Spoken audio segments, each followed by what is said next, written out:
Naka-install tayo ng X1R. Okay, X1R. Tapos, talagay na rin tayo ng ito, finger. So, yeah.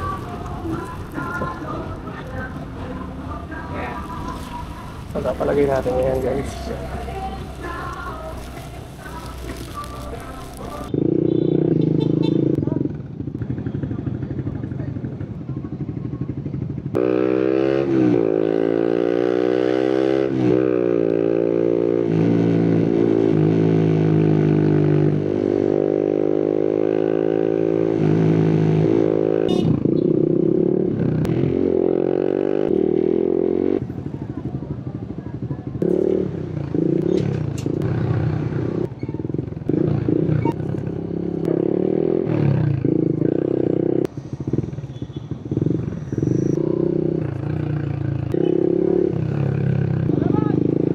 Ayan mga boss, tingnan natin yung mga bago nating kinabit dito. Papakita ko lang sa inyo ng madalian.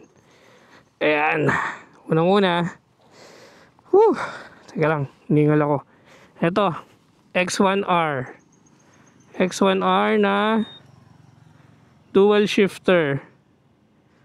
Dual shifter ba tawag doon? Basta yun, X1R siya. So ito yung ina-endorse ni Motodec.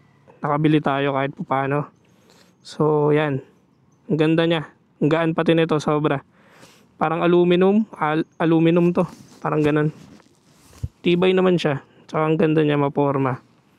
Parang kumonek siya dito.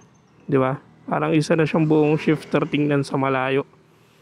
Yan, ganyan.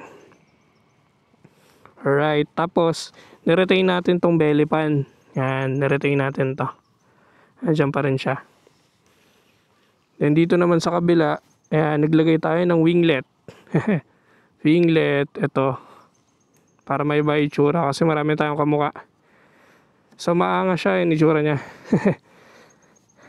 Ayun. Then another, dito tinanggal na natin yung belly pan dito. Yung isang belly pan tinanggal na natin para makita yung mahabang elbow ng pipe natin. So sa kabila lang may belly pan.